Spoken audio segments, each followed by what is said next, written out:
사랑하는 교우님들, 어느덧 함께 예배 드리지 못한 시간이 2주가 되었습니다. 필리핀 정부에서 내놓은 방침에 따라 성도님들에게 어려움을 겪지 않도록 하기 위한 조치라고 생각이 들어 저희도 예배에 잠시 쉼을 가지고 있습니다. 지금까지 살아오면서 여러 가지 위기와 어려움이 많이 있었지만 그때마다 우리는 하나님의 은혜로 잘 극복했습니다. 우리에게 무엇보다도 예배가 큰 위안이 됐고 또 우리에게 큰 힘이 됐고 때로는 기다림 속에서도 하나님의 새로운 은혜로 우리가 회복을 이뤘는데 이렇게 예배를 함께 드리지 못해서 성도님들이 어디에서 힘을 얻고 또 어떤 방법으로 희망을 갖게 되는지 서로 걱정이 많이 있습니다. 그러나 우리 형편을 잘 아시는 하나님께서 분명히 예비하신 은혜가 우리에게 있을 걸 믿고 오늘 본문을 통해서 성도님들이 있는 자리에서 새 힘을 얻는 귀한 기회가 되기를 소망합니다. 오늘 우리가 함께 볼 말씀은 여호수아 5장 10절에서부터 12절에 있는 말씀으로 제목은 그쳤으리라는 제목을 가지고 함께 은혜를 좀 나누겠습니다. 오늘 본문은 여호수아 5장은 이런 배경을 갖고 있습니다. 이스라엘 백성들이 긴 광야 생활을 마감하게 되는 끝자락에서 발생된 사건을 소개하는 장면입니다. 이들은 요단강을 도강하고 난 이후에 위치적으로는 가나안 입구의 초입에 있지만 여기에서 그들은 가나안 정복을 향한 모든 것을 준비하는 시간을 맞이하는 것입니다. 그 장소는 성경은 길갈이라고 명시되어 있습니다. 이 길갈에서 하나님은 그들에게 두 가지의 명령을 내리시고 있습니다. 하나는 할례를 행하라는 것이고 두 번째는 유월절을 지키라는 것입니다. 이 두 가지의 명령을 수행하는 그 가운데 우리가 좀 자세히 살펴볼 만한 사건이 하나 있는데 그 사건은 다름이 아니라 저들이 40년 동안 먹고 살아왔던 만남의 그침에 대한 이야기를 좀 나누고자 하는 것입니다. 우리 함께 본문의 12절을 좀 보시면 12절은 이렇게 우리에게 사건을 소개합니다. 만나가 그쳤으니 여러분도 잘 알다시피 이스라엘 백성들에게 있어서 만나는 40년이라는 긴 세월 동안 광야에서 자신들의 생명을 부지하는 중요한 음식이었습니다. 하나님께서는 그들에게 매일매일 아침에 이슬이 내리듯이 그들에게 음식을 공급하여 그들의 생명을 부지할 수 있도록 수고하신 중요한 선물 중에 선물이라고 말할 수 있겠습니다. 그들이 40년 동안 만약에 음식이 떨어졌다면 그 중에서는 그들은 다 생명을 부지할 수 없을 만큼의 위태로운 삶의 현장에 하나님은 그들을 향하여 매일 만나를 내리심으로 생명을 부지할 수 있도록 그들의 생명이 유지될 수 있도록 그리고 살아갈 수 있는 에너지를 공급한 것입니다. 그렇게 공급되었던 음식인 만나가 그쳤습니다. 그렇다면 여러분, 우리가 오랫동안 같이 있거나 사용했거나 아니면 집안에 있던 것들이 사라지면 우리는 없어진 것에 대한 당황감과 어떤 때는 좀 안타까움에 대한 표현을 할 것입니다. 그런데 묘하게도 본문은 이 만나가 그쳤음에도 불구하고 누구 하나 안타깝게 생각하거나 아쉽게 생각하거나 멈춤에 대한 걱정스러움이 전혀 표현되지 않는다는 이야기입니다. 왜 저들은 38년 동안 40년 동안 먹었던 그 만나가 그쳤음에도 불구하고 전혀 당황하지 아니하고 걱정하지 아니하고 이것이 사라진 것에 대한 멈춤에 대한 안타까움을 표현하지 않을까요? 어쩌면 본문은 우리에게 그럴 만한 이유가 있었다는 것이 증명이 되고 있는 것이 몇 가지인데, 첫째로 민수기 21장 5절을 보면 저들은 이 만나를 하찮은 음식이라 이렇게 표현했습니다. 그렇죠.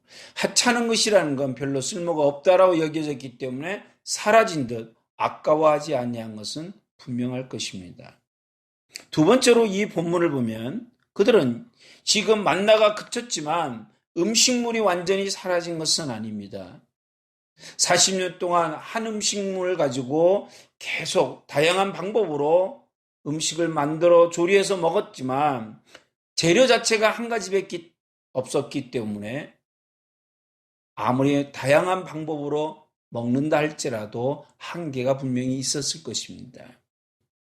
그 전에 먹었던 음식들이 생각날 것이고 이런 음식 저런 음식 많이 기대가 되었을 때 이 길가에서 그들은 11절의 말씀을 보니 그 땅의 소산물인 무교봉과 볶은 곡식을 먹었다라고 기록하고 있다면 어쩌면 이 새로운 음식과 같은 이 음식으로 그들은 만나를 잊어먹을 만한 충분한 이유가 발생했다라고 볼 수 있을 것입니다.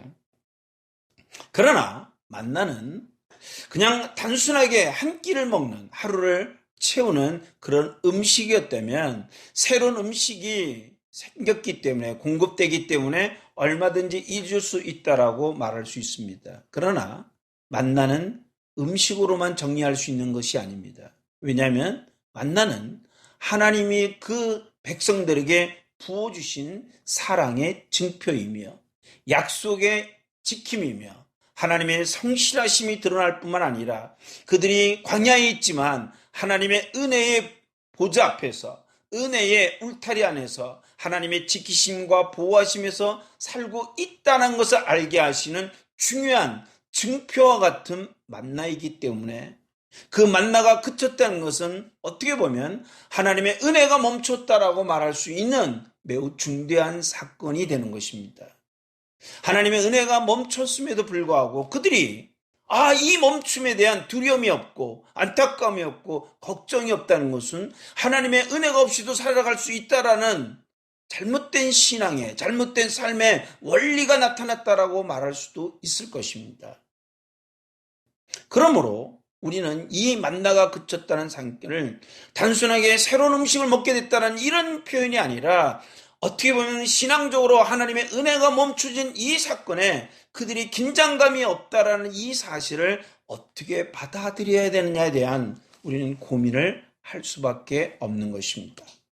하나님이 부어주신 은혜의 상징이었던 만나가 그쳐짐으로 인해서 하나님은 더 이상 그들을 보호하거나 지키기나 그들의 약속이 끝났다는 것을 상징할까요? 아니면 하나님은 이 만나가 그쳤지만 새로운 은혜를 준비하셨을까요? 오늘 본문을 보면 우리에게는 하나님의 새로운 은혜를 준비하셨다는 것이 더 커다란 사건으로 우리에게 다가오는 것입니다. 자, 오늘 이 본문을 다시 한번 주목하기 위해서 우리 10절을 같이 보도록 하겠습니다. 10절을 보니까 하나님께서 이스라엘 백성들에게 유월절을 지키라고 했습니다. 그날이 되면 무조건 지키는 것이 유월절이 아닙니다. 유월절은 지키기 위해서는 몇 가지가 준비되어야 됩니다. 가장 대표적인 모습이 뭐냐면 이스라엘 백성들은 모두가 할례를 받아야 됩니다. 그렇기 때문에 5장 2절 이하의 말씀을 보면 이 길갈에서 하나님은 그들에게 할례를 받도록 명령했습니다. 그러나 할례를 받는 것이 그렇게 쉬운 문제는 아닙니다. 왜냐하면 지금 그들이 길가에 있지만은 지금 이스라엘 백성들을 온 가나안의 모든 사람들은 주목하고 있었습니다. 5장 1절을 보시면 이스라엘 사람들 때문에 그들은 정신을 잃었다라고 표현하고 있습니다. 이스라엘 사람들이 가나안에 들어옴으로 인하여 온 이 가나안 사람들에게 두려움의 존재가 됐다는 이야기는 그들에게 다가올 위험을 그들은 감지했다는 것뿐만 아니라 앞으로 이스라엘 백성들과 엄청난 전쟁이 일어날 것을 그들은 이미 알고 있을 이때에 할례를 받으면 남성들은 생활을 할 수가 없습니다. 최소한 며칠간은 움직일 수 없는 이때에 그들이 할례를 받았다면 이 전쟁은 이 명령은 매우 그들에게 생명을 잃어버릴 수 있는 아주 중요한, 아주 무서운, 아주 위험한 명령의 하달이 될 수도 있습니다. 그런데도 불구하고 하나님은 왜 이 할례를 행하게 했을까요? 결국은 할례를 받은 그들은 이제는 할례를 받았기 때문에 그들은 유월절을 지킬 수 있는 사람들이 되었습니다. 유월절을 지킬 때는 또 하나의 그들이 따라야 될 명령이 하나 있었습니다. 그 명령은 무엇이냐면 다름이 아니라 출애굽기 말씀을 보면 이 유월절을 지키는 사람들은 그 기간이 일주일인데 7일인데 7일 동안은 반드시 무교병을 먹어야 됩니다. 지금까지 만나를 먹었던 이스라엘 백성들이 무교병이 어디 있겠습니까? 그렇다면 하나님은 이 유월절을 통하여 그들이 만나가 아닌 무교병을 자연스럽게 접할 수 있도록 하나님이 인도하고 있다는 사실을 알게 되는 것입니다. 그러면 무교병을 뿐만 아니라 그들은 오늘 11절의 말씀을 보니 볶음 곡식도 먹었다라고 기록되어 있습니다. 도대체 이 무교병과 볶음 곡식은 어디에서 이들이 재료가 나서 이 음식을 만들었을까요? 성경을 자세히 보면 11절에 이렇게 되어 있습니다. 그 땅의 소산물을 가지고 만들었다는 겁니다. 이 그 땅의 소산물이란 이 말의 의미는 이스라엘 백성들이 새로운 음식을 만들기 위하여 미리 들어와 씨를 뿌린 것도 아닙니다. 가나안에 거주하고 있던 사람들이 농사를 지어서 추수할 수 있는 때가 되어 그들이 거둔 것인데 돈을 주고 산 것도 아니요, 약탈한 것도 아니요, 지나가는 길에 주순 것도 아닌 이 음식물이 그들의 손에 주어졌다면 어쩌면 이것은 하나님의 예비하신 또 다른 손길이 아닌가라는 감이 우리에게 올 수도 있다는 것입니다.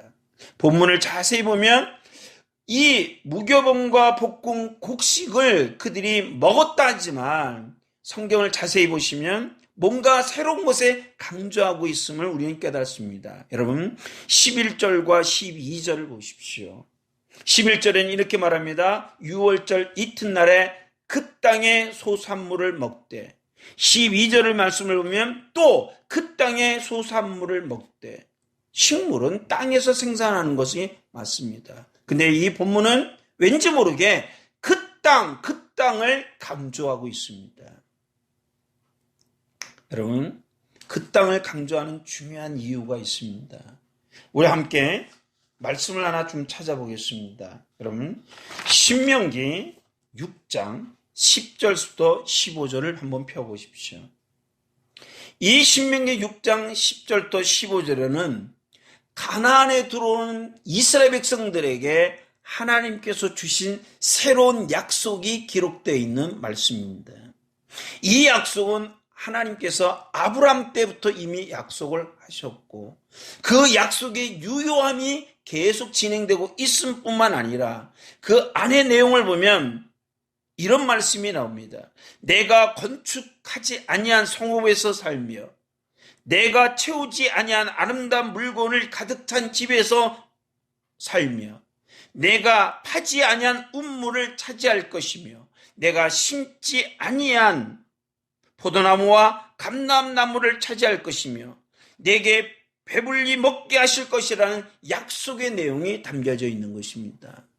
그러므로 만나는 그쳤지만 하나님은 이 새로운 땅에 들어온 그들에게 이미 약속하신 새로운 양식이 그들에게도 계속 공급된다는 놀라운 사건을 우리에게 소개하고 있는 것입니다. 우리는 지난 동안 예배라는 것을 통하여 하나님의 은혜를 받고 살아왔습니다. 이제는 예배가 멈춰진 것은 마치 40년 동안 먹었던 만나가 그쳐진 것 같은 유사한 사건이 우리에게 전개된 것처럼 보일 수 있습니다. 함께 모여 찬양도 없고 함께 모여 기도하지도 않고 함께 모여 예배를 드릴 수 없는 이 황당한 이 상황 속에서 우리는 더 이상의 하나님의 은혜를 어디서 공급받을까라는 두려움이 우리에게 생길 수 있을 것입니다. 자, 성도 여러분, 그러나 하나님은 이미 우리를 위하여 이스라엘 백성들의 약속하신 것처럼 그 땅의 소산물을 통하여 무교병을 먹고 볶음국식을 먹고 살아갈 수 있도록 준비하신 것처럼 우리 모두를 위하여 여호와의 일회의 음식을 준비하신 그 기간이 우리에게 점점 자연스럽게 맞이한 때인 줄 믿습니다. 그침을 두려워하지 마시고 새로운 것을 준비하신 하나님의 은혜에 우리 모두가 있음을 잊지 않기를 소망합니다. 이 어려움의 시기는 반드시 지나가지만 그 지나가기를 기대하기 이전에 우리는 새로운 은혜를 통하여 이것을 맞이하고 있다는 이 사실에 여러분 마음에 흔들림이 없이 맞이하시며 여러분이 있는 그 현장에서 더 하나님의 은혜를 사모하며 또 우리를 위하여 준비하신 여호와의 일회에 그 선물을 맞이하시는데 좀 더 부족함이 없는 귀한 성도님들이 되시기를 주의 이름으로 축원을 드립니다. 우리 함께 기도하겠습니다. 이제는 우리 주 예수 그리스도의 은혜와 아버지 하나님의 크신 사랑하심과 성령의 충만한 은혜가 참으로 생각할 수 없는 이 엄청난 일에 우리들이 서 있지만 우리들의 모든 것들을 책임지시는 하나님의 큰 권능과 하나님의 자녀들을 지키겠다는 하나님의 언약된 그 약속이 우리에게 선포된 것을 간절히 믿사오니 주여 우리를 지켜주시고 주여 우리를 보살펴 주옵시고 우리를 인도하여 주시옵소서. 그 소망을 갖고 있는 모든 성도들에게 영원토록 하나님의 영광이 임재하시기를 간절히 축원드리옵나이다. 아멘.